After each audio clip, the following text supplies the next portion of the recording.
नमस्कार, बहुत बहुत स्वागत है आप सभी का डीडी न्यूज के इस खास कार्यक्रम इस वक्त में। मैं हूं निखिल सिंह। क्या है इस वक्त की बड़ी खबरें जिनके बारे में विस्तार से जानने समझने को लेकर आपके मन में जिज्ञासा है? क्या है इन खबरों के मायने, क्या है इनके पीछे का एजेंडा? बाबा साहब के नाम पर संसद में संग्राम, लेकिन धक्का मुक्की और मारपीट कहां तक जायज है? अगर इस तरह की धक्का मुक्की की जाए कि सांसदों को एडमिट होना पड़े अस्पताल में, तो सवाल जरूर पूछे जाएंगे। इसके साथ ही साथ सवाल पूछा जाएगा कि क्या माननीय सांसदों को इसलिए जनता चुनकर भेजती है कि वो बिजली चोरी करें? होंगे कई अहम सवाल और जवाब, लेकिन सबसे पहले इस वक्त की हेडलाइंस। संसद परिसर में प्रदर्शन के दौरान भाजपा सांसद प्रताप सारंगी और मुकेश राजपूत घायल, राहुल गांधी पर धक्का देने का आरोप, दोनों आरएमएल अस्पताल में भर्ती। संसदीय कार्य मंत्री ने कहा, संसद कुश्ती का अखाड़ा नहीं।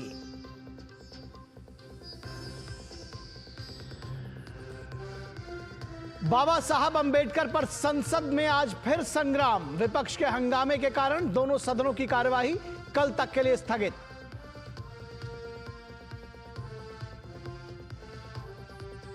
संभल सांसद जियाउर रहमान पर की बड़ी मुश्किलें। बिजली विभाग ने दर्ज किया बिजली चोरी का मुकदमा। एएसआई की टीम आज पहुंचेगी संभल। कल जुमे की नमाज के बाद होगा प्राचीन मंदिर और कुएं का सर्वे। जम्मू कश्मीर के कुलगाम में सुरक्षा बलों को मिली बड़ी कामयाबी। आतंकवादियों के साथ मुठभेड़ में 5 आतंकी ढेर, 2 जवान भी घायल, ऑपरेशन जारी।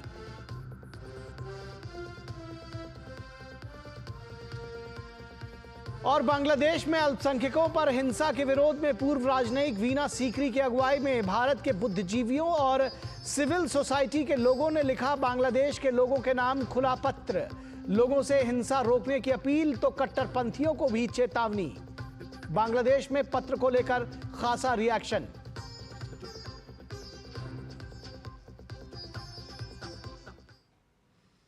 तो सबसे पहले अंबेडकर के नाम में वोट वाली जंग, लेकिन इस वोट वाली जंग को लेकर क्या दृश्य देखे गए हैं आज संसद में, सबसे पहले उन दृश्यों को आपको दिखाते हैं।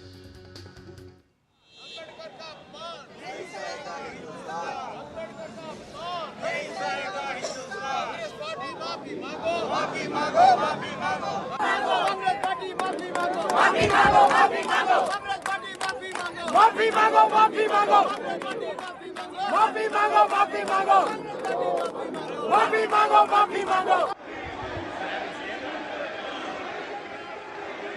आपको शर्म नहीं आती है क्या राहुल? क्या शर्म नहीं आती है? क्या शर्म नहीं आती है? गुंडागर्दी करते हो, बूढ़े को गिरा दिया जाता है। इतना कौन सा गुंडागर्दी करते हो?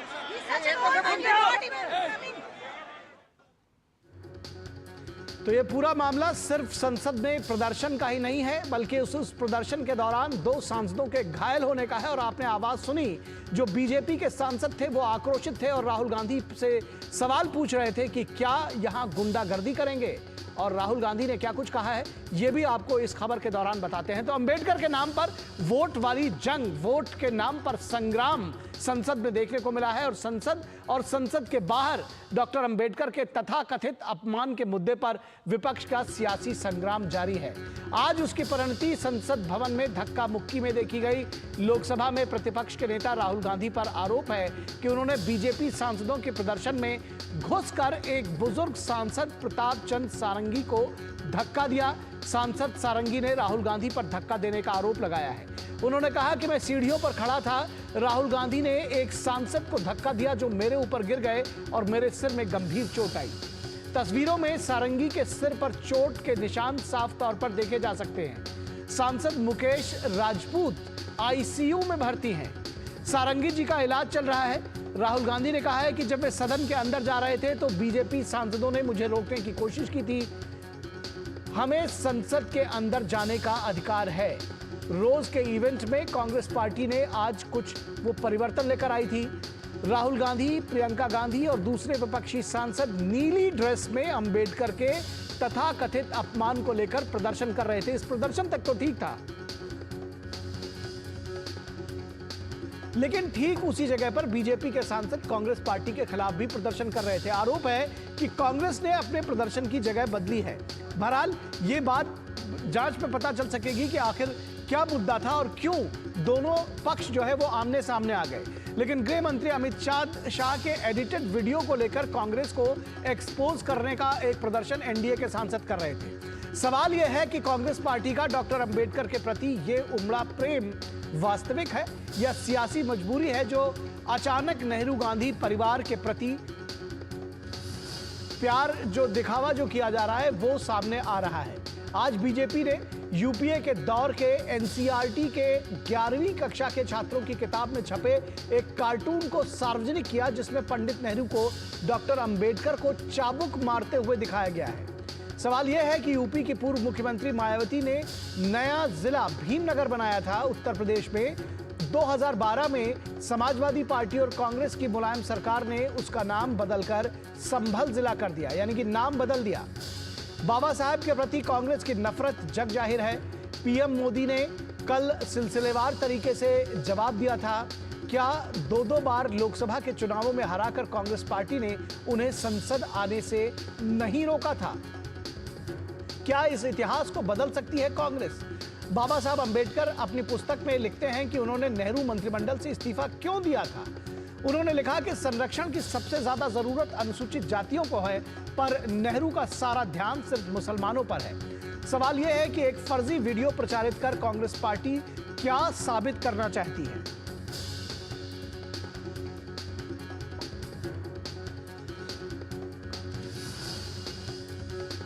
पीएम मोदी के दौर में बाबा साहब को लेकर जितना सम्मान दिया गया है, क्या इस सम्मान के हकदार डॉक्टर अंबेडकर 50 साल पहले नहीं थे? यह सवाल आज पूछा जा रहा है और जाहिर तौर पर यह सवाल पूछा भी जाना चाहिए, क्योंकि इसके पहले कांग्रेस पार्टी अंबेडकर का नाम नहीं लेती थी और आज ऐसा क्या हो गया कि अंबेडकर का नाम बार बार ले रहे हैं, उनके नाम पर प्रदर्शन करने को तैयार हैं और उनको अपना रहनुमा बताने के लिए तैयार है वो कांग्रेस पार्टी जिसने कभी अंबेडकर का अपमान करने में वो पीछे नहीं रही। अब संसद परिसर में हुई इस धक्का मुक्की पर केंद्रीय मंत्री किरेन रिजिजू और शिवराज सिंह चौहान का क्या कहना है, ये आप देख लीजिए। और सबसे खास बात है कि ये कहा गया है कि ये संसद जो है वो लड़ाई का मैदान, कोई अखाड़ा नहीं है। आइए देखते हैं कि क्या कुछ कहा है बीजेपी के दोनों सांसदों ने। पार्लियामेंट अपना शारीरिक ताकत दिखाने का कोई ये प्लेटफॉर्म नहीं है, ये कोई कुश्ती का अखाड़ा नहीं है। राहुल गांधी ने भारतीय जनता पार्टी के 2 एमपीज प्रताप सिंह सारंगी जी और मुकेश राजपूत जी को बहुत बुरी तरह घायल कराया। जोर से धक्का दे करके खून निकलने तक, सर पे चोट आने तक राहुल गांधी जी ने जो फिजिकल असॉल्ट किया है, धक्का मुक्की जो किया है, उसको खंडन करना चाहता हूं। संसद के इतिहास का ये काला दिन है। मर्यादाओं की धज्जियां उड़ा दी गई, लोकतंत्र को तार तार कर दिया गया, कलंकित कर दिया गया। राहुल गांधी और कांग्रेस ने जो गुंडागर्दी की है उसका कोई दूसरा उदाहरण नहीं मिलता। अब मुझे समझ में नहीं आता, राहुल गांधी ऐसी गुंडागर्दी करेंगे, धक्का मुक्की करेंगे, सांसदों को पीटा जाएगा? ऐसा आचरण आज तक भारत के संसदीय इतिहास में देखा नहीं गया। तो आक्रोश में है बीजेपी के नेता मंत्री और कह रहे हैं कि ऐसा आचरण इसके पहले संसदीय इतिहास में देखने को नहीं मिला था। क्या गुंडागर्दी की जाएगी, क्या सांसदों को पीटा जाएगा? कांग्रेस नेता राहुल गांधी ने क्या कुछ कहा, सफाई दी और कहा कि धक्का मुक्की से कुछ नहीं होता है। हाँ किया है मगर ठीक है कोई मतलब धक्का मुक्की से हमें कुछ होता नहीं है। मगर ये एंट्रेंस है पार्लियामेंट हाउस की और हमारा अधिकार है अंदर जाने का। और बीजेपी के जो मेंबर्स हैं वो हमें अंदर जाने से रोक रहे थे। और भाजपा सांसद प्रताप सारंगी कह रहे थे कि उन्हें राहुल गांधी ने धक्का मारा। तो क्या कुछ कहा प्रताप सारंगी ने, आइए ये भी सुनते हैं। किसने धक्का मारा? राहुल गांधी ने। हाँ, राहुल गांधी ने। राहुल गांधी ने धक्का मारा। राहुल गांधी। और भाजपा सांसद सुधांशु त्रिवेदी बाबा साहेब के तथाकथित अपमान को लेकर गृह मंत्री के वायरल वीडियो को उन्होंने लेकर कहा कि 12 सेकंड की वीडियो कांग्रेस को 12 घंटे बाद याद आती है। 12 घंटे के बाद 12 सेकंड का वीडियो निकाल के 12 बजे की बात कर रहे हैं। मैं पूछना चाहता हूं मेरे भाई, वहां बैठ के समझ में नहीं आया था या बुद्धि नहीं खुली थी, या कहीं ऐसा तो नहीं कि 12 घंटे के बाद सोरस सीक्रेट सर्विस से कोई सिग्नल आया था कि अगले दिन सुबह 12 सेकंड का वीडियो जारी करना है? सीधा जवाब देना चाहिए। अगर आपको कोई बात आपत्तिजनक लगी थी, ऑन द स्पॉट क्यों नहीं रिएक्शन किया? बाद में रिएक्शन होना अपने आप में यह दर्शाता है। बाकी गृह मंत्री जी ने बहुत स्पष्ट रूप से एक एक चीज साफ कर दी थी, क्योंकि अब कांग्रेस के पास कुछ बचा नहीं है। और इस पूरी खबर पर चर्चा करेंगे। हमारे साथ हमारे संवाददाता भी जुड़े हैं, हमारे साथ खास मेहमान भी जुड़े हैं, उनसे आपका परिचय करा दें। सबसे पहले हम बता दें कि हमारे साथ हमारे संवाददाता शैलेंद्र मिश्रा ग्राउंड जीरो से जुड़े हुए हैं, लगातार संसद को कवर कर रहे हैं, वो अपडेट्स देंगे। साथ ही साथ हमारे साथ धनंजय गिरी बीजेपी के प्रवक्ता जुड़े हैं। धनंजय जी बहुत स्वागत है आपका। संदीप त्रिपाठी जो कि कांग्रेस के नेता हैं वो हमारे साथ जुड़े हैं। संदीप त्रिपाठी जी बहुत स्वागत है। और विनोद मिश्रा हमारे कंसल्टिंग एडिटर जुड़े हुए हैं। विनोद जी बहुत स्वागत है आपका। सबसे पहले शैलेंद्र आपके पास आएंगे और ताज़ा अपडेट्स जानना चाहेंगे। संसद की कार्रवाई कल तक के लिए स्थगित कर दी गई है और इस बीच जो आज देखने को मिला, ये आप लोग लगातार कवर कर रहे हैं, हम लोग लगातार देख रहे हैं, देश की जनता भी देख रही है। ऐसे दृश्य शायद दोबारा कोई देखना नहीं चाहेगा कि 2 सांसद गिरकर घायल हो जाते हैं, उनको अस्पताल तक ले जाना पड़ता है। और राहुल गांधी की जो बाइट है उसमें तो ऐसा लगता है वो जो कहते हुए सुनाई पड़ रहे हैं कि जैसे वो स्वीकारोक्ति हो, यानी कि चोरी और सीना चोरी ऊपर से। देखिए, राहुल गांधी अपनी बात कह रहे थे कि किस तरह से उनका यह कहना था कि उन्हें रोका जा रहा था। वो अपनी सफाई में आपने बाइट सुनाई भी। दूसरी तरफ बीजेपी ये कह रही है कि राहुल गांधी ने जिस तरह से ये बर्ताव किया है तो ये संसद कोई शारीरिक प्रदर्शन की जगह नहीं है जहां पर शारीरिक ताकत का प्रदर्शन किया जाए। किरण रिजिजू ने सवाल उठाया। अब से थोड़ी देर पहले बीजेपी की एक महिला सांसद ने एक तरह से बहुत गंभीर आरोप लगाया और उन्होंने कहा है कि वो उन्होंने चेयरमैन से शिकायत की है जो बर्ताव उनके साथ हुआ है। तब एक और नया मोड़ इस पूरे मामले में आ गया है। हम जानते हैं कि प्रताप सारंगी और मुकेश राजपूत को अस्पताल में भर्ती कराया गया है। इस पूरे घटनाक्रम के बाद उन्होंने खुद ये कहा कि एक सांसद को धक्का दिया गया और उसकी वजह से वो सांसद उनके ऊपर गिरा और उन्हें चोट लग गई, उसको राहुल गांधी ने धक्का दिया था। तो ये बात उन्होंने खुद कही है प्रताप सारंगी ने अपने बयान में। तो अब हम देख रहे हैं कि बीजेपी की तरफ से एफआईआर दर्ज करने के लिए जो प्रमुख नेता है अनुराग ठाकुर बासुरी सराज, वो पार्लियामेंट स्ट्रीट थाने भी 1 घंटे पहले गए हुए हैं। तो ये मामला पूरा एक तरह से नया मोड़ लेता हुआ दिखाई दे रहा है। जब आज सुबह शुरुआत हुई थी संसद भवन परिसर में प्रदर्शन से, बीजेपी की तरफ से आज प्रदर्शन था। जो बाबा साहब का अपमान कांग्रेस ने समय समय पर किया, नेहरू गांधी परिवार ने समय समय पर किया, उसके तथ्यों के साथ बीजेपी आज संसद भवन परिसर में प्रदर्शन कर रही थी। एक बात ये भी समझना चाहेंगे कि वो जो प्रदर्शन था, क्या अलग अलग जगहों पर अधिकांश देखने को मिलता है कि जो बीजेपी का प्रदर्शन है वो किसी दूसरी तरफ होता है और कांग्रेस का और जो समर्थित दल है वो कहीं और होता है, और आज दोनों आमने सामने आ गए, क्या ऐसा रहा?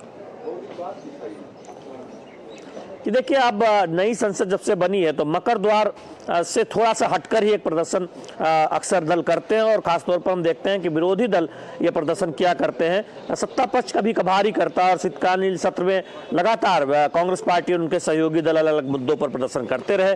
आज बीजेपी का वहां पर प्रदर्शन था और 10:30 के बाद कांग्रेस की एक बैठक थी, कांग्रेस और सहयोगी दलों की, और वो जो संविधान सदन है, जो पुराना संसद भवन है, उधर से उनका एक काफिला प्रदर्शन करते हुए आया और उस वक्त काफी भीड़ इकट्ठा हो गई, जहां पर सत्ता पक्ष के सांसद प्रदर्शन एक तरफ कर रहे थे और दूसरी तरफ कांग्रेस और उनके सहयोगी दल हाथों में तख्ती लिए प्रदर्शन करते हुए आ रहे थे। और अंदर जाने को लेकर एक ऐसी स्थिति बनी जिसपे मकर द्वार पर जो घटना मकर द्वार के पास हुई उसमें अपने अपने दावे हैं, आपने देखा भी, विजुअल भी दिखाया है। आज उसमें सत्ता पक्ष की तरफ से आरोप भी राहुल गांधी पर लगाया गया, राहुल गांधी और कांग्रेस पार्टी की तरफ से कुछ और कहा जा रहा है, तो वो सब है। लेकिन हाँ, उस वक्त दोनों तरफ से जो प्रदर्शन हो रहा था, तो वो जब मकर द्वार पे अंदर जाने की बात हुई तो वहां पर काफी सांसदों की भीड़ इकट्ठा हो गई। उस दौरान ये सब कुछ घटनाक्रम हुआ है, तो निश्चित तौर पर उसमें अपने अपने तर्क हैं, सत्ता पक्ष की तरफ से भी और कांग्रेस की तरफ से भी। निश्चित लेकिन निश्चित तौर पर ये जो कुछ हुआ वो निंदनीय है और शायद बहुत दुखी करने वाला है बहुत सारे लोगों को, जो देश के लोग जो इसको देखते हैं। विनोद जी, आपके पास आऊँगा और सवाल आपसे यही है कि कम से कम देश की जनता तो इसलिए सांसदों को, अपने प्रतिनिधियों को चुनकर नहीं भेजती कि वहां जाकर कुश्ती का अखाड़ा बना लिया जाए और सांसद गिरकर इतने उनको चोट पहुंच जाए कि उनको अस्पताल तक पहुंच जाना पड़े। कम से कम ये जिस तरह की राजनीति है, क्योंकि जिस तरह से अंबेडकर पर संग्राम है, संग्राम कीजिए लेकिन कम से कम चोट तो ना पहुंचाइए एक दूसरे को। निखिल, मैंने आपके रिपोर्ट अभी देख रहा था, तो इसमें एक सवाल तो मैं थोड़ा सा आपको टाइमलाइन बता रहा हूं जी। जो सुधांशु जी ने अभी जो बात कही थी कि 12 घंटे पहले, आप ये देखिए कि 12 घंटे पहले की जो अमित शाह की एक चर्चा थी लोकसभा राज्यसभा में, संविधान पे चर्चा थी, ये आप कह सकते हैं कि देश के लिए एक महत्वपूर्ण चर्चा के रूप में इसको माना जा सकता है। आजाद ये संविधान निर्माण के 75 साल पे ये चर्चा और एक गंभीर चर्चा होनी चाहिए थी। उस चर्चा के बीच का जो उसमें शामिल होते हुए गृहमंत्री अमित शाह ने जो जवाब दिया था, उनके जवाब भी कई तरह से आप कह सकते हैं, जो अमित शाह ने कल बताया कि आपने तथ्यों पे जवाब देने के बजाय आप एक चोरी से काट छाट के एक वीडियो के 10 सेकंड के वीडियो पर आप एक बवाल मचा रहे हैं। इसका मतलब है कि पूरे सदन की, लोकसभा या राज्यसभा में सदन की चर्चा में अगर कांग्रेस पार्टी ने कोई स्कोर नहीं बना पाई, तो एक फेक नैरेटिव और फेक वीडियो के जरिए उन्होंने इस नैरेटिव को 12 घंटे के बाद दूसरे दिन फिर ये इस वीडियो के साथ में वो अंबेडकर जी के लेके उन्होंने जो अभियान और एक तरह से सड़क से संसद तक का जो ये आज से हम देख रहे हैं, ये बात चिंताजनक है। कि चिंताजनक ये है कि जब माननीय सांसदों के इस आचरण लोकतंत्र के मंदिर में हम देखते हैं, देश के सबसे बड़े पंचायत में देखते हैं, तो ये कहना पड़ेगा कि देश को एक शर्मनाक स्थिति में तो ये लोगों ने ला दिया है कि जहां देश इन सारे सांसदों को चुन के भेजते हैं कि देश के आगे व्यवस्था, देश के निर्माण और देश का जो संकल्प है उसको पूरा करने के लिए प्रतिबद्ध होंगे। आज का जो नज़ारा है उसमें आप ये देखिए, जो आपको शैलेंद्र बता रहे थे, उस नज़ारे में देखिए कि ये पूरे संसद के शीतकालीन सत्र में हमने कांग्रेस पार्टी का एक अलग अलग एक इवेंट मैनेजमेंट देखा। हर दिन हमने देखा है कि एक नए थीम के साथ कांग्रेस पार्टी वहां धरना देने के लिए पहुंची, प्रदर्शन होता ही होता है, कभी अडानी को लेके, कभी कुछ और मुद्दे को लेके। लेकिन हम इस मुद्दे में जिस बात को लेके कांग्रेस चुनाव में थी, महंगाई को लेके, बेरोजगारी को लेके, ऐसा थीम तो हमने कभी नहीं देखा। तो सिर्फ अगर सियासत ही करना अगर थीम है कांग्रेस पार्टी की, तो आज उस सियासत में हमने नीला ड्रेस भी देखा। हमने वो भी देखा कि राहुल गांधी के बारे में कहा जाता है कि वो मार्शल आर्ट के ब्लैक कमांड ये इसमें उनको मिला है। तो वो मार्शल आर्ट दिखाते दिखाते उनकी, भाई अगर बीजेपी का वहां प्रदर्शन हो रहा है, अगर बीजेपी और एनडीए के सांसद वहां सीधे सीधे आपको आपके पूर्वजों से लेके अब तक कांग्रेस पार्टी ने जो अपमान किया है डॉक्टर अंबेडकर के खिलाफ, इसके लिए बात कर रहे हैं, तो इसमें धक्का मुक्की का सवाल क्या था?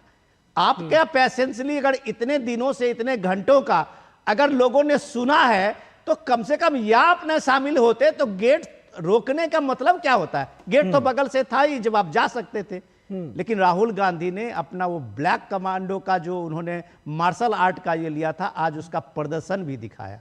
और ये शर्मनाक है कि जब वो कहते हैं इस बात को कि ऐसे होता रहता है, जब वो कहते हैं ऐसे इस बात को, ये आप जिस तरह एक माननीय सांसद है, उसी तरह से वो वहां सारंगी जी भी हैं, एक 75 साल के उम्र के वो सारंगी का आप उनका रिकॉर्ड देखिए, जिन्होंने समाज सेवा में अद्भुत काम किया है, और उस सांसद को आप एक फ्यूडल लॉर्ड की तरह धक्का देते हैं। यह शर्मनाक बात है कि देश में अंबेडकर जी का जो ये संविधान है वो इसी रक्षा के लिए था और ये सामंत के विरोध के लिए था। जब तक राहुल गांधी के सामंती सोच नहीं जाएगी, तब तक वो शायद डॉक्टर अंबेडकर को सम्मान नहीं दे पाएंगे। ठीक है। संदीप त्रिपाठी, बहुत सारे सवाल जो विनोद जी ने किए हैं, उसके अलावा जो आप जवाब दीजिएगा, क्या आपको नहीं लगता है कि अंबेडकर का जो विरोध का इतिहास रहा है उस पर कांग्रेस अपने आप को फंसा हुआ देख गई, इसलिए ये काट छांट वाला वीडियो लेकर आना, इस तरह के तमाम नैरेटिव गढ़ना और कहीं ना कहीं बात को दूसरी तरफ यानी इतनी जोर जोर से चिल्लाओ कि जो झूठ है वो भी सच लगने लगे? निखिल जी बिल्कुल, अभी आपके जो है चैनल पे ही 2-3 वक्तव्य पे मेरी आपत्ति है, उस पे आपत्ति में बाद में जाहिर करूंगा। पहले मैं अपनी बात अम्बेडकर जी पे रखूं। हमारी भारतीय जनता पार्टी से 4 सवाल।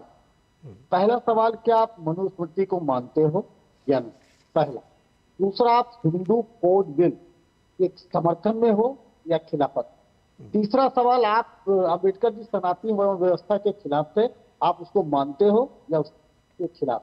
वह अम्बेडकर जी जो है हिंदुत्व के, हिंदू राष्ट्र के सख्त विरोधी थे। उन्होंने उसके बारे में बहुत सारे आर्टिकल, बहुत सारे लेख, बहुत कुछ लिखा है। आप उसका समर्थन करते हो या अम्बेडकर जी की दुर्भावना के साथ? अम्बेडकर जी निजीकरण के खिलाफ थे, सख्त खिलाफ थे और राष्ट्रीयकरण की बात करते थे। आप अब निजीकरण के साथ हो या वो राष्ट्रीयकरण की बात करते थे और उसके लिए भी उन्होंने बहुत सारे निजीकरण का आपका 5वां सवाल निजीकरण से जुड़ा हुआ है। निजीकरण आपने कहा?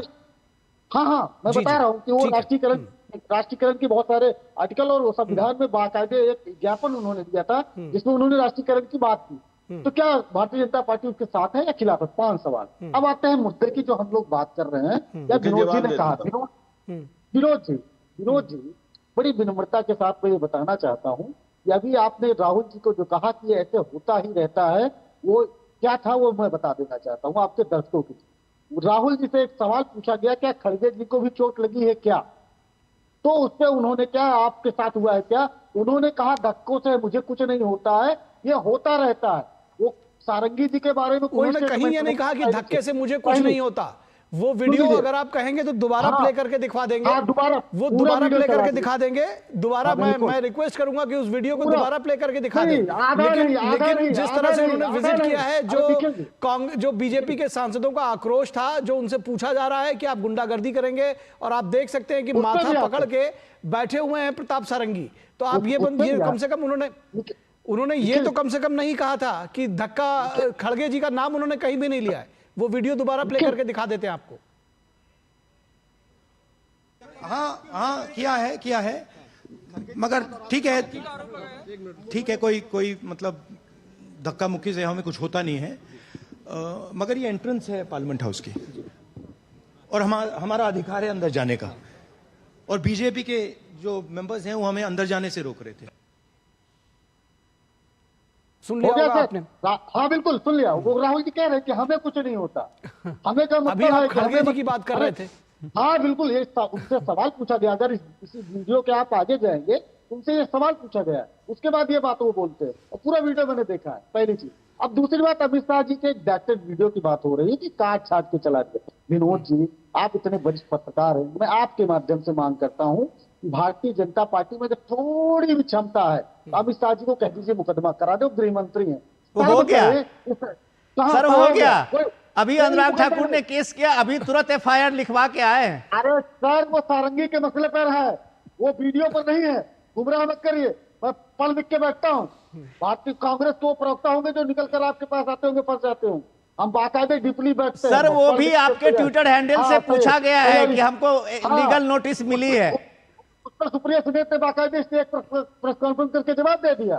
सुप्रिया जी ने बताया और उसके बाद उन्होंने असलियत बताई कि जो है राज्यसभा का, वो बाकायदे जो आप भाषण देते हैं, भाषण की कॉपी है, आप राज्यसभा से निकाल लीजिए। उसमें अमित शाह जी ने बोला है कि नहीं बोला है, पहली चीज। अब आते हैं सर, नहीं बोला। देखिए फिर वही वाली बात आप कह रहे हैं। मैं इसमें बहुत ज्यादा उलझाना नहीं चाह रहा हूं इस बात को, लेकिन फिर भी मैं ये कह रहा हूं, बोला कि नहीं बोला ये बात नहीं है, किस कॉन्टेक्स्ट में बोला। आपने केवल उतना एक सेक्शन 12 सेकंड का काटा और चला दिया। बात इस बात की हो रही है, ये नहीं है कि उन्होंने बोला है नहीं बोला।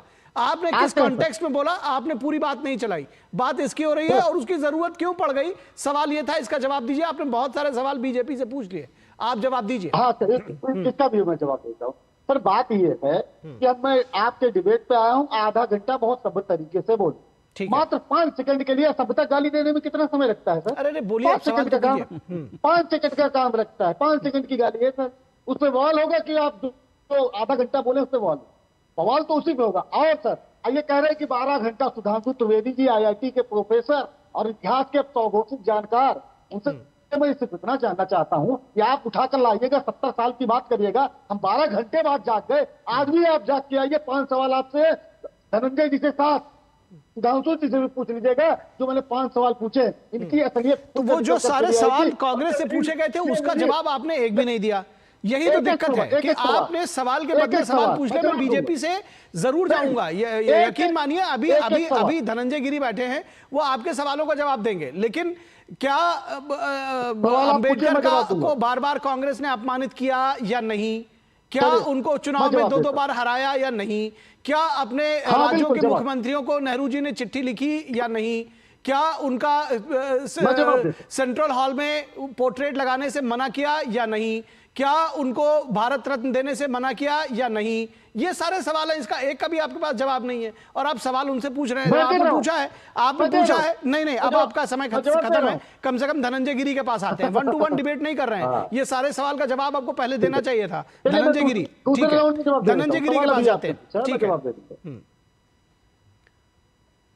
निखिल जी, विचारों से हीन हो चुकी कांग्रेस आज हिंसक भी हो गई है। विचार की शून्यता कांग्रेस को इतना नीचे लेकर के आ गई है कि अब कांग्रेस के पास बाबा साहब के जो परिनिर्माण हुआ था 1956 में, वहां से लेकर 89 तक ना तो बाबा साहब के कोई सम्मान किया। पंडित नेहरू ने खुद लिखित में कहा, सेंट्रल हॉल में बाबा साहब का तैल चित्र लगाने के लिए मना किया। जब सच्चिदानंद सिन्हा को सांसदों ने लिख कर दिया, संसदीय कार्य मंत्री को, कि हम बाबा साहब के सेंट्रल हॉल में तस्वीर लगाना चाहते हैं, पंडित नेहरू ने मना किया। सिलेक्टेड वर्ड जब नेहरू ने खुद लिखा है कि बाबा साहब के जाने से कोई दिक्कत नहीं होगी, बाबा साहब को जाने दो, इस्तीफा दे रहे तो जाने दो। कांग्रेस ने बाबा साहब को 2 बार चुनाव हरवाया। 1951-52 में जब आम चुनाव बॉम्बे नॉर्थ से लड़ रहे थे तो उनके विरुद्ध काजरोलकर को उतारा। नेहरू जी ने अम्बेडकर जी के खिलाफ प्रचार किया और कांग्रेस बाबा साहब को हराने के लिए 1970 में काजरोलकर को पद्म विभूषण दिया। बाबा साहब को जीवन में कोई सम्मान कांग्रेस ने नहीं दिया, लेकिन बाबा साहब को जिसने चुनाव हराया उसको पद्म विभूषण दिया। 1954 में बाबा साहब भंडारा से उपचुनाव लड़ रहे थे, पूरी ताकत लगा करके नेहरू खुद गए। तो बाबा साहब का अपमान आप लगातार करते रहे, लेकिन आज जब बाबा साहब की विरासत में सियासत की दावेदारी खोजने वाले आज आप रंग भेद कर रहे हैं, आप रंग बदल रहे हैं। अरे रंग तो सीआर भी बदलता है, रंग तो क्रिकेट भी बदलता है, बंटी और बबली फिल्म में भी कई बार रंग बदले, लेकिन आपके रंग बंटी बबली वाले रंग बदलने से बाबा साहब के ऊपर किए गए। अरे आपने अपनी बारी में बोलिएगा, अपनी बारी में बोलिएगा। अब एक के ऊपर एक बोलने लगते हैं, कुछ समझ में नहीं आता। त्रिपाठी जी सुन लीजिए, इसके बाद आपके पास आएंगे जी। निखिल जी, सम्मान बताइए, क्या त्रिपाठी जी इतनी देर बकवास कर रहे थे? मैंने त्रिपाठी जी के बकवास में कुछ बोलने गया? इनको जितना मन किया बोले। अब इनके सवाल कर इतना ही इनको शौक है तो मैं जवाब दे देता हूं कि भारत के हजारों साल की संस्कृति में क्या किसी राजा महाराजा ने क्या मनुस्मृति से शासन किया है? अगर किया है तो एक का नाम मुझे बता दे, अगर किया है तो। दूसरी बात, ये कांग्रेस का फैलाया गया फेक नैरेटिव है, जो कांग्रेस ने 40 साल तक लगातार एक धर्म विशेष के लोगों को शिक्षा मंत्री बनाती रही और उस शिक्षा मंत्रियों ने लेफ्ट एजेंडा को चलाया। ये बाबा साहब की लिखी गई किताब है, भारत अथवा पाकिस्तान का विभाजन। बाबा साहब इस बात के पक्ष में थे कि जब धर्म के आधार पर बंटवारा हो ही गया है तो दोनों अलग अलग चले जाए। कांग्रेस ने क्यों नहीं माना? क्या कांग्रेस आज भी इस बात को मानने के लिए तैयार है? क्या बाबा साहब ने कहा कि जो धर्म के आधार पर देश का बंटवारा हो गया है तो धर्म के आधार पर कोई विशेष सुविधा किसी धर्म विशेष को नहीं दी जाएगी? बाबा साहब ने लिखा है। कांग्रेस ने इस बात को कब माना? बाबा साहब का आप लगातार अपमान करते रहे। बाबा साहब के लिए हमने पंचतीर्थ बनाए, आपके पास बाबा साहब के नाम पर बोलने के लिए कुछ नहीं है, आपने किया कुछ नहीं है, तो आप उस विरासत पर अपनी सियासत को चमकाने की दावेदारी करके गिरगिट और सियार की तरह रंग बदल करके, मैं कहूं कि निखिल जी आप अच्छे एंकर नहीं है, आप बहुत अच्छे एंकर हैं। तो अगर आधा इसमें से काट लिया जाए, जिस धर्म को सोनिया गांधी फॉलो करती हैं उसके जीसस ने कहा है कि half truth is more dangerous than false. तो अगर आधी बात को काट करके आप 12 सेकंड का वीडियो चलाना चाहते हैं, आप 500 सेकंड के वीडियो से क्यों घबराए हुए? जब आपकी पूरे कपड़े उतार दिए कांग्रेस के, पूरी बात निकाल करके रख दिया, उससे आप क्यों भयभीत हैं, क्यों भयक्रांत हैं, क्यों अपने इतिहास इतने शर्मसार हैं? लेकिन कांग्रेस का इतिहास इतना काला है निखिल जी कि उस काले पर नीला रंग कितना भी चढ़ाएंगे उस यार वाला ही हाल रहेगा, वो गिरगिट वाला ही रंग रहेगा। और ये झूठ और मक्कारी और मुनाफत की कांग्रेस की चाल कभी कामयाब नहीं होने जा रही है। इस देश की जनता बखूबी जानती है कि कांग्रेस के नेहरू से लेकर के कालेलकर से लेकर के तमा का अभी बीबी मंडल तक कांग्रेस ने जो आरक्षण का विरोध किया है, 5 पीढ़ियों के चांदी की चम्मच पर आज एक चाय की केतली लिया हुआ व्यक्ति, ठीक है, आपके पास आएंगे, आपके पास आएंगे, आपका पॉइंट अभी आ गया, मैं आपके पास आऊंगा। मैं अपने दर्शकों को बताऊं कि एक वीडियो, एक फोटो दरअसल हम लगातार चला रहे हैं, वो एनसीईआरटी की 11वीं कक्षा का वीडियो है। दरअसल फोटो है जो पहले के समय में चलाया जाता था, यूपीए के समय में, जब जो सरकार थी उस समय एनसीईआरटी के बुक्स में 11वीं कक्षा में पढ़ाया जाता था, जिसमें एक चाबुक लिए हुए नेहरू जी दिख रहे हैं, अम्बेडकर को वो कोड़े से पीटते हुए दिखाई दे रहे हैं। और पूर्व बीजेपी के नेता थावरचंद गहलोत ने यूपीए शासन के दौरान संसद में कहा था कि एनसीईआरटी की एक किताब कांग्रेस द्वारा बाबा साहब के अपमान की साक्षी है। क्या कुछ कहा था उन्होंने, एक बार आइए आपको सुनाते हैं वीडियो, और ये जो फोटो है ये भी देखें दर्शक। डॉक्टर भीमराव जी अंबेडकर जी का इस कार्टून के माध्यम से घोर अपमान करने वाला कृत्य किया है। ये चित्र अगर आप देखेंगे तो इसमें नीचे जो लिखा है, हजारों लोगों की उपस्थिति में नेहरू जी कह रहे हैं उनको कि तुमको संविधान निर्माण के लिए 3 साल का समय दिया था और तुमने 3 साल में उसको पूरा नहीं किया, ये कहकर के कोड़े मार रहे हैं। ये घोर निंदनीय है, घोर आपत्तिजनक है। और ये सेंट्रल गवर्नमेंट से संबंधित एनसीईआरटी के 11वीं कक्षा के कोर्स में पढ़ाने की दृष्टि से बच्चों को भारत के भविष्य को ये विकृत शिक्षा देने का काम जिसने भी किया है, जिसने भी अप्रूव किया है, उनके खिलाफ कार्रवाई होना चाहिए। त्रिपाठी जी, एक के बाद एक अंबेडकर के अपमान के इतिहास से भरा पड़ा है कांग्रेस का अपना इतिहास। तो बीजेपी से तमाम सवाल आप पूछिएगा, पूछने का हक भी है और आप पूछ भी रहे हैं, लेकिन जो ये बार बार अपमानित किया है और अब जो नीली टी शर्ट पहनकर आ रहे हैं, क्योंकि अब लगता है कि उस वक्त तो नहीं समझ में आया था लेकिन अभी तो वोट बैंक दिख रहा है, तो क्या आप माफी मांग के आगे बढ़ेंगे? क्या आपको नहीं लगता कि कांग्रेस पार्टी को माफी मांगनी चाहिए इससे पहले कि वो दूसरों से माफी की मांग करें? जवाब, पहली बात तो अभी धनंजय जी ने एक पुस्तक का जिक्र किया, तो साहब वो बंटवारे के बाद नहीं लिखी गई थी, वो 1940 की लिखी हुई किताब है, जब आपके वो कथित हिंदू हृदय सम्राट इस देश को टू नेशन की थ्योरी दे रहे थे, तब उसको अम्बेडकर जी ने लिखा था। पहली चीज, ये भ्रम मत फैलाइए और भ्रम में रहिए कि नहीं। त्रिपाठी जी मैं आपको यहाँ रोकूंगा, त्रिपाठी जी मैं आपको रोकूंगा। आप जो बात कर रहे थे, कम से कम आपको नहीं पता है तो कम से कम इसकी जानकारी लीजिए। ये एनसीईआरटी की जो कमेटी थी, उस कमेटी में सुन लीजिए, आप एक बार सुन लीजिए, उस कमेटी में योगेंद्र यादव सहित 9 मेंबर थे। सुनिए आप एक मिनट, बिल्कुल ठीक कह रहे हैं, योगेंद्र यादव सहित 9 मेंबर थे। अभी थावरचंद गहलोत जो बता रहे हैं, उसके साथ कपिल सिब्बल उस समय में एजुकेशन मिनिस्टर थे और उन्होंने उसका जवाब दिया है कि योगेंद्र यादव के कमेटी में 6 लोग थे और 6 लोगों ने एनसीईआरटी के 11वीं कक्षा की पुस्तक में ये कार्टून लगवाया था, जिसमें नेहरू जी चाबुक मारते हुए डॉक्टर अंबेडकर को दिखा रहे हैं कि 3 साल हो गए, तुम्हारा संविधान क्यों नहीं बना।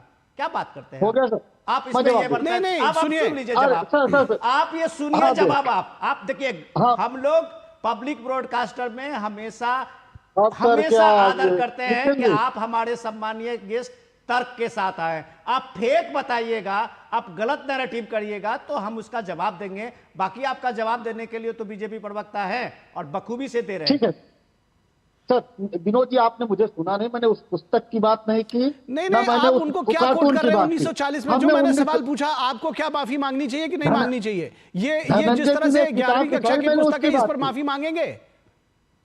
नहीं, पहली बात तो मिसकम्युनिकेशन ना हो, कंफ्यूजन ना हो सर। पहली चीज, मैंने धनंजय जी ने एक पुस्तक का जिक्र किया, उसके बारे में मैंने बात। चलिए, वो 1940 में नहीं, 1920 में मैं कह देता हूं, 18वीं शताब्दी में लिखी गई थी, उससे क्या फर्क पड़ता है? आप अपनी बात तो बताइए।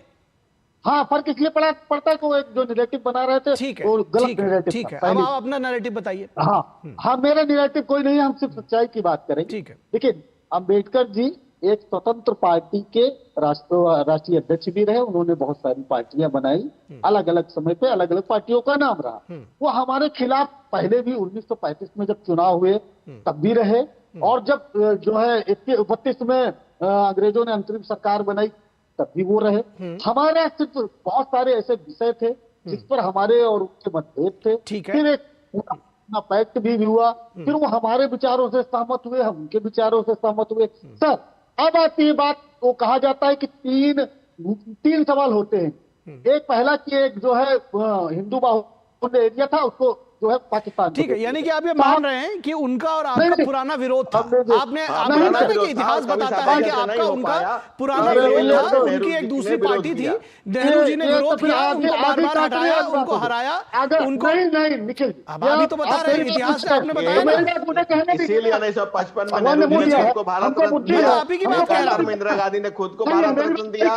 70 धनंजय जी एक बार कंप्लीट हो जाने दीजिए, ठीक है। क्या आप ये नहीं कह रहे हैं, आप ये नहीं कह रहे हैं कि आपका और कांग्रेस उनका विरोध था? आपने ही बताया। बिल्कुल नहीं कह रहा हूँ, मैं क्या कह रहा हूँ, अभी कहा है आपने, अरे क्या कहा? अभी कहा है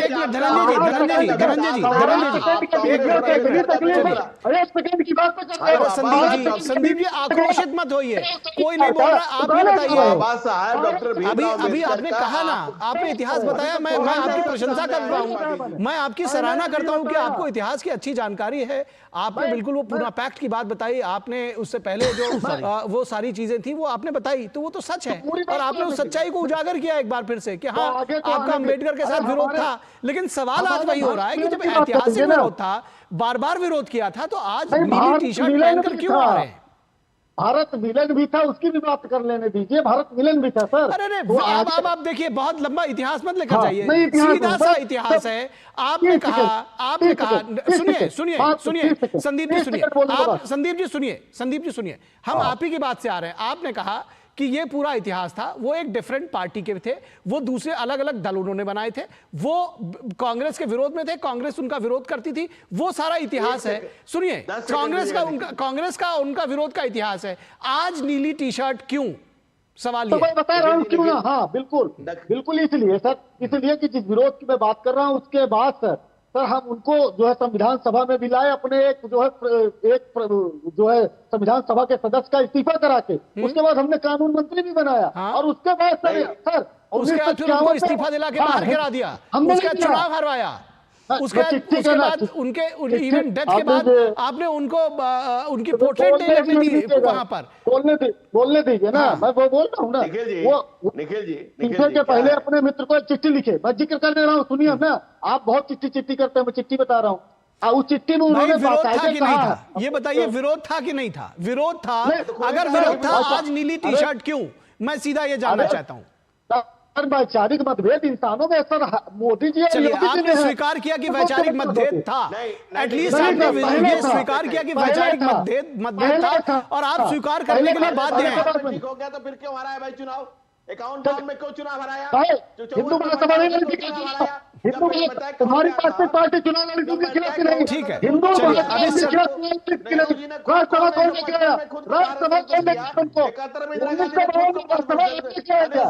भारतीय जनता पार्टी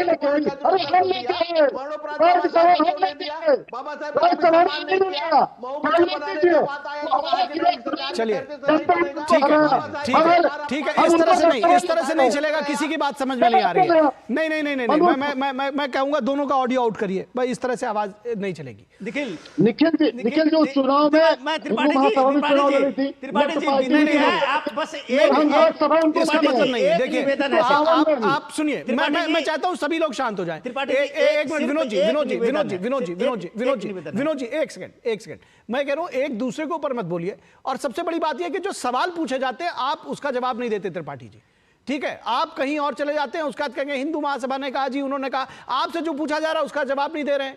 और उसके बाद जो हमने सीधा सा सवाल किया था कि जीवन भर आप लोगों ने विरोध किया, आप नीली टी शर्ट क्यों, आप उसका जवाब नहीं दे रहे हैं। विनोद जी आपके पास जा रहा हूं, एक मिनट सुन लीजिए, अभी आएंगे आपके पास। आप विनोद मिश्रा आज बहुत शानदार ऐतिहासिक तथ्यों को रखा है। एक मिनट आप तो सुन लीजिए, आपने बहुत शानदार तरीके से अपने ऐतिहासिक तथ्यों को रखा है, और आपके ऑनेस्टी पे हम लोग एक तरह से जी जानकारी भी अच्छी है आपकी जानकारी अच्छी थी।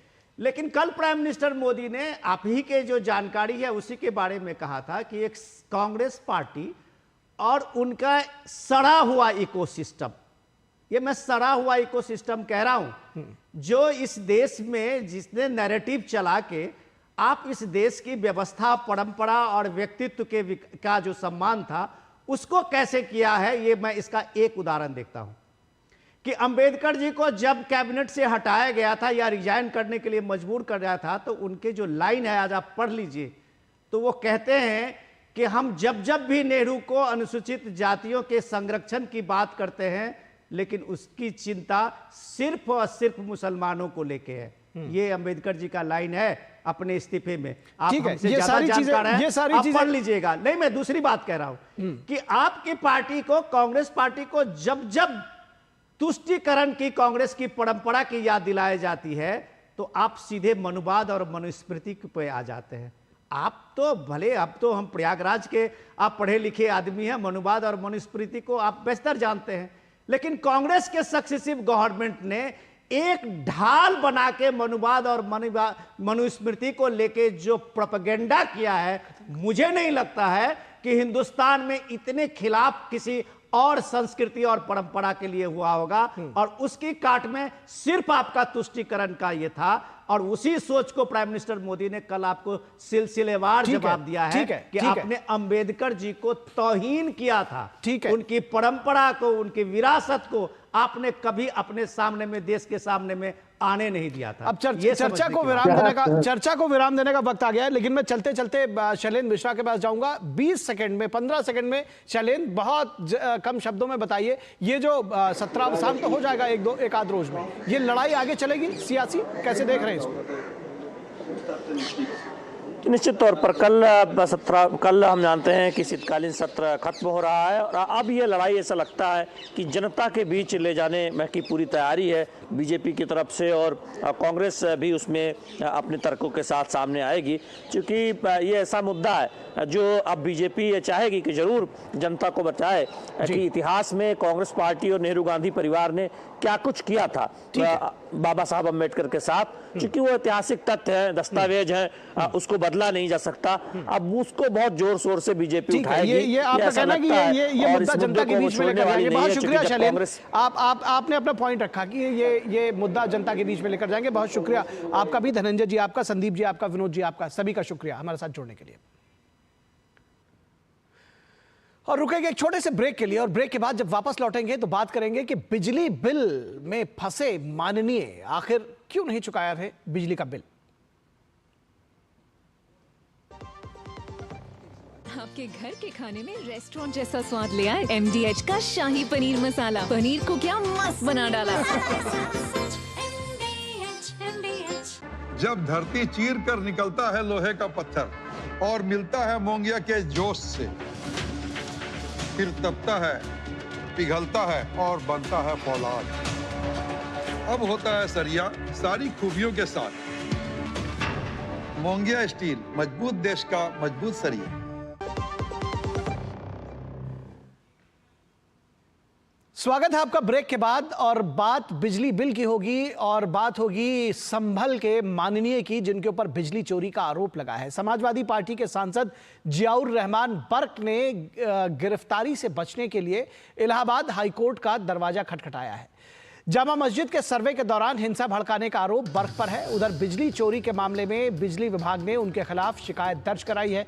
सवाल यह है कि संविधान की रक्षा के नाम पर जीतने वाले समाजवादी पार्टी के सांसद के घर पर, हवेली पर बिजली चोरी हैरान करने वाली है। और सवाल यह है कि समाजवाद और सेक्युलरिज्म के मसीहा बनने वाले बर्क के मोहल्ले में भारी पुलिस बंदोबस्ती के साथ बिजली विभाग को मीटर क्यों लगाना पड़ा है। और आपको यह भी यहां पर जानकारी दे दें कि उनके घर से अब इस शिकायत के बाद बिजली का कनेक्शन काट दिया गया है। संभल जिला प्रशासन के आदेश में बिजली चोरी रोकने के लिए घरों में स्मार्ट मीटर लगाने पुलिस बल के साथ कर्मचारी वहां पहुंचे थे। अब बिजली विभाग ने बर्क के घर इस्तेमाल होने वाले उपकरणों का ब्यौरा दिया है, जिसके बावजूद सांसद महोदय का बिजली का बिल जीरो आता है। बर्क के घर पर 16.5 हजार वाट के उपकरण दैनिक व्यवहार में लाए जाते हैं। 2 मंजिलों पर 83 बल्ब, 19 पंखे, 3 AC और अन्य घरेलू उपकरण चलाए जा रहे हैं, जिसमें फ्रिज और दूसरी चीजें भी शामिल होती हैं। 4 किलोवाट का मीटर लगाया गया था, जिसका बिल 0 आता था, यानी कि 16 किलोवाट का यूसेज था, 4 किलोवाट का मीटर था। और आज जब स्मार्ट मीटर चेक किया गया तो उसमें पहले से जो दिखा रहा था वो 5 किलोवाट यूसेज दिखा रहा था। तो आप समझ सकते हैं कि आखिर बिजली चोरी किस तरह से की जा रही थी। इसी बिजली चोरी की शिकायत पर टीम निरीक्षण करने पहुंची थी तो जामा मस्जिद के करीब दीवारों में ढका एक प्राचीन शिवालय मिला, जिसके बाद प्रशासन ने उसे खुलवाकर श्रद्धालुओं को सौंप दिया था। सवाल यह है कि सेकुलरिज्म में 48 साल बाद बर्ग के मोहल्ले में एक प्राचीन मंदिर के कपाट खुलना अगर हैरान करने वाली की बात ना हो तो ये बात विचारणीय नहीं है क्या कि मोहल्ले में रहने वाले हिंदू समुदाय को आखिर क्यों पलायन करना पड़ा, क्यों उन्हें कभी न्याय नहीं मिला। 1978 के बाद से वो लगातार पलायन करते रहे, उनकी संख्या मोहल्ले में 0 पर आ गई और कोई विचार नहीं किया गया। कहा गया कि भाईचारा जारी है। उधर विधानसभा में विपक्ष की ओर से हंगामा जारी है, लेकिन कांग्रेस पार्टी के नेताओं के आरोप में एक बड़ा खुलासा सामने आया है। कांग्रेस पार्टी के यूपी के अध्यक्ष अजय राय का आरोप है कि उनकी पार्टी के कार्यकर्ता की विधानसभा घेराव के दौरान धक्का मुक्की में मौत हो गई है। पुलिस की पिटाई का आरोप भी उन पर लगाया गया है, लेकिन मृतक के चाचा ने आरोप लगाया है कि प्रभात पांडे यानी कि जो मृतक व्यक्ति है उसको जब खोजा गया तो वे कांग्रेस पार्टी के दफ्तर में मिले और फर्श पर पड़े मिले। सवाल यह उठता है कि प्रभात वहां कैसे पहुंचे। जांच में पहुंची फॉरेंसिक टीम ने दावा किया है कि उनके पहुंचने से पहले ही सारे सबूत मिटा दिए गए थे। मृतक परिवार ने हत्या का मामला दर्ज कराया है और तफ्तीश जारी है, लेकिन बड़ा सवाल यह है कि सियासत में क्या इतनी बेशर्मी आ गई है कि किसी पर कुछ भी आरोप लगाया जा सकता है, यानी कोई भी आरोप लगाओ और निकल लो।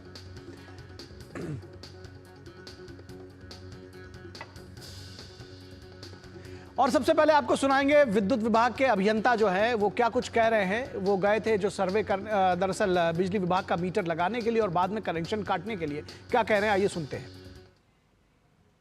तो ये थे कि 6 महीने से इनका बिजली का खपत जो है 0 आ रहा था, जिससे प्रदर्शित होता था कहीं कहीं जो है इलीगल तरीके से बिजली का यूज किया जा रहा है, जिसके क्रम में हम लोगों ने स्मार्ट मीटर लगाया था। और आज स्मार्ट मीटर को चेक किया गया तो उसमें 5 किलोवाट से अधिक का जो है लोड पाया गया। उसमें इनके प्रतिशत पे चेकिंग की गई और मीटर की एमआरआई की गई। मीटर एमआरआई में भी जो है मीटर से जो है बिजली चोरी पाया गया है, जिसके आधार पे हम लोग विद्युत चोरी की धारा 135 के तहत जो है प्राथमिकी दर्ज की जा रही है। अब अभियंता ने बताया कि हमको हमारे परिवार को धमकी दी गई कि मेरी सरकार आएगी तो फिर आपको देख लिया जाएगा जो है जो आप लोग काम कर रहे हैं। तो धमकी दी गई कि मेरी सरकार आएगी तो सब कुछ देख लेंगे। समाजवादी पार्टी के मुखिया अखिलेश यादव ने आरोप लगाया है कि ये सब कुछ उत्तर प्रदेश की सीएम योगी आदित्यनाथ के इशारे पर हो रहा है। वो अब भी मानने को तैयार नहीं कि बिजली चोरी हो रही। क्या कह रहे हैं ये सुनते हैं। मुख्यमंत्री जी ने खेल अपने अधिकारियों के माध्यम से खेला है और अधिकारी बचने के लिए लगातार इस तरह का खेल कर रहे हैं, जानबूझ करके अपमानित कर रहे हैं वहाँ के लोगों को, खासकर मुसलमान भाइयों के घरों में छापा पाड़ रहे हैं, महिलाओं को अपमानित कर रहे हैं। और आज सुनने में आया कि सांसद के भी घर में पहुंचे हैं। उनके ऊपर भी मैं तो कहूँगा कि भारतीय जनता पार्टी और खासकर मुख्यमंत्री जी अपने भारतीय जनता पार्टी के लोगों की भी जांच करें। ठीक है। उधर कांग्रेस कार्यकर्ता की मृत्यु को लेकर यूपी के उप मुख्यमंत्री ब्रजेश पाठक ने कांग्रेस पर लापरवाही का आरोप लगाया है और कहा है कि कांग्रेस को अपने आचरण पर ध्यान देना चाहिए। देखिए, कांग्रेस पार्टी के लोग अपने आचरण पर ध्यान दें और सच्चाई को जनता के सामने रखें। हमारी स्वयं मृतक के चाचा श्री मनीष पांडे जी से बात हुई, उनका फोन आया कि हमारे भतीजे को कांग्रेस पार्टी के कार्यालय में फर्श पर गिरा हुआ पाया गया है। हमने अपने किसी रिश्तेदार को, जानने वाले को भेजा है और अस्पताल में आप फोन करिए। जब अस्पताल में मृतक को लेकर के उनके चाचा पहुंचते हैं तो पता चला कि वो ब्रॉड डेड थे। कांग्रेस पार्टी को स्वयं बताना चाहिए कि नौजवानों को बरगला करके कैसे वो कार्यालय में ले जाते हैं। वो बेरोजगार था, आपने उसको किस ढंग से यूज किया कि आपके कार्यालय में ही उसकी डेथ हो गई, आप उसको फर्स्ट एड तक नहीं दिला पाया। और इस पूरी खबर पर बातचीत करने के लिए हमारे दो संवाददाता, संभल से निशांत राय और लखनऊ से विकास सिंह हमारे साथ जुड़े हुए हैं। निशांत, सबसे पहले आपके पास आएंगे और ये जानना चाहेंगे कि क्या अपडेट्स हैं आपके पास। मुकदमा कायम किया गया है और बिजली का कनेक्शन भी काट दिया गया है। अखिलेश यादव कहते हैं कि ये संभल की जनता का अपमान है, हर बात को जनता से देख रहे हैं, जोड़ दे रहे हैं, अल्पसंख्यकों से जोड़ दे रहे हैं। देखिए, यही वजह है कि ये तुष्टीकरण की जो राजनीति है, इसने संभल को कभी भी विकास के पर नहीं लगने दिए। और संभल उत्तर प्रदेश में सबसे पिछड़े जिलों में से रहा है। सबसे बड़ी बात है कि संभल में प्रशासन ने अतिक्रमण मुक्त का अभियान चलाया हुआ है, जो सबसे पहले चंदोसी में, जो संभल का एक इलाका है, वहां पर हुआ, फिर उसके बाद बैजोई में हुआ और अब संभल में चल रहा है। संभल में जब अतिक्रमण मुक्त अभियान चल रहा था, तब यहाँ पे बिजली चोरी का पता लगा, जिसको लेकर प्रशासन ने कार्रवाई की और आज इसके लपेटे में सांसद आ गए। दरअसल सांसद जियाउर रहमान का पिछले 6 महीने का जो बिल है वो 0 यूनिट दिखा रहा था और उसके बाद विद्युत विभाग ने परसों उनके यहाँ एक स्मार्ट मीटर लगाया। स्मार्ट मीटर को जब आज सुबह चेक किया गया तो उस पर जो लोड है वो 5 किलोवाट से ज्यादा है। और सबसे बड़ी बात है कि जो उनके घर पे कनेक्शन है 2 मीटर के कनेक्शन है और दोनों 2-2 किलोवाट के हैं। और जो उनके घर पे इलेक्ट्रॉनिक उपकरण है उनका जो बाहर देखा जाए तो 16 किलोवाट के से भी ज्यादा है। ऐसे में विद्युत विभाग ने उनके खिलाफ विद्युत अधिनियम 135 के धारा 135 के तहत मुकदमा दर्ज कराया।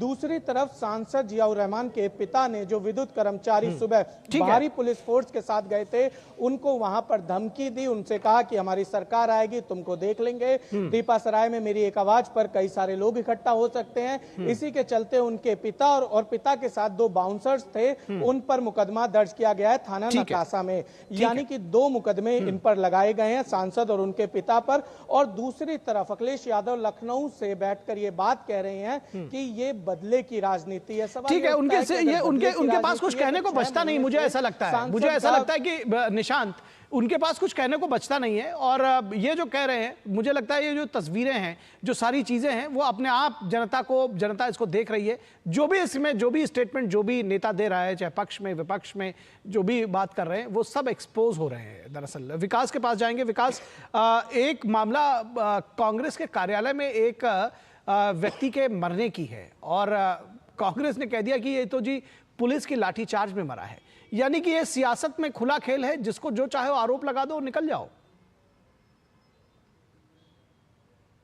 जी बिल्कुल निखिल, आप सही कह रहे हैं, क्योंकि वहां पर उस समय तमाम सारे मीडिया कर्मी भी मौजूद थे और ये साफ कैमरे पे नजर आ रहा था कि पुलिस किस तरीके से उस प्रदर्शन को जो हो रहा था वहां पर मौजूद थी। वहां पर कोई भी अभद्रता वहां पर किसी भी कार्यकर्ता के साथ नहीं की गई थी। साफ पता चलता है जो घटनाक्रम है कि उस युवक की मृत्यु किस प्रकार से हुई। उसके परिवारजनों की तरफ से FIR भी लॉन्च करा दी गई है।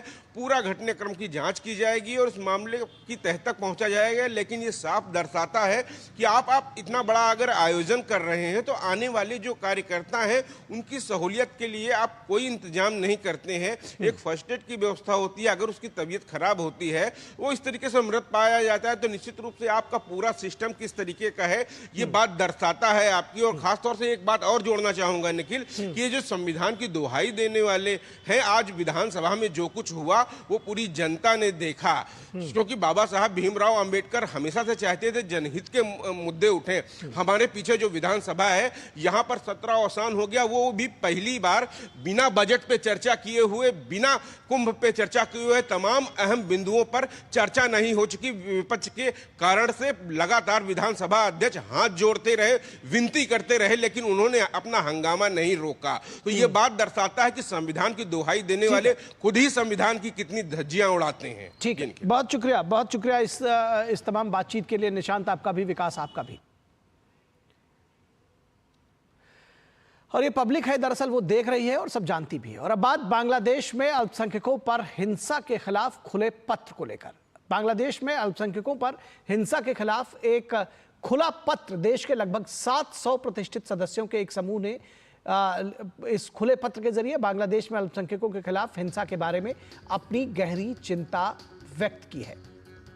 इसके साथ ही पत्र के माध्यम से बांग्लादेश पर कब्जा करने की कोशिश कर रहे कट्टरपंथी ताकतों के बारे में चेतावनी भी दी गई है।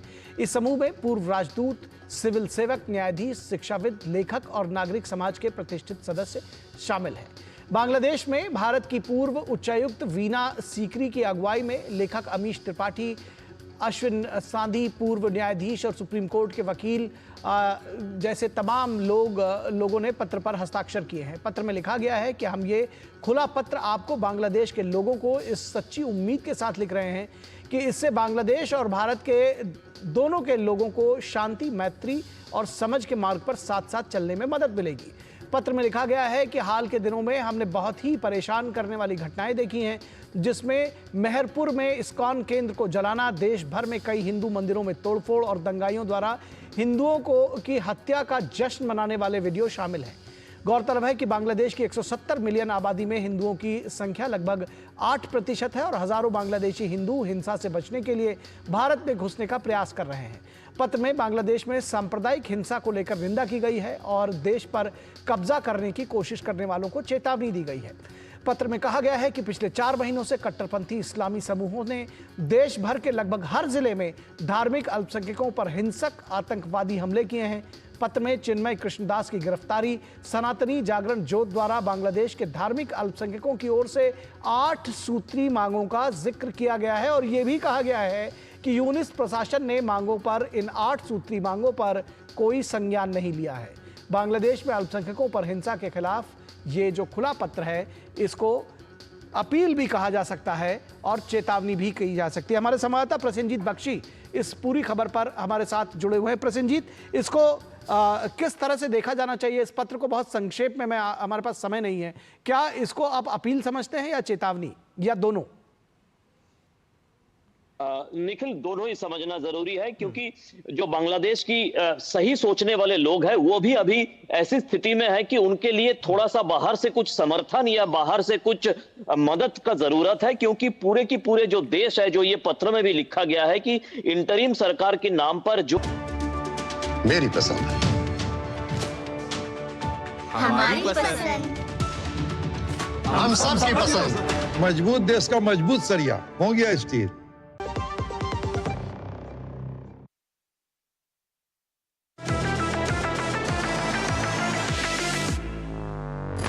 ये है डीडी न्यूज का साइबर अपराध के खिलाफ हल्ला बोल। Digital arrest, sextortion, financial frauds, cyber bullying, तमाम मुद्दों पर आपको जागरूक करते हुए आपको रख रहा है इन साइबर अपराधियों से एक कदम आगे। देखिए मेरे साथ साइबर अलर्ट हर शनिवार रात 9 बजे सिर्फ डीडी न्यूज पर।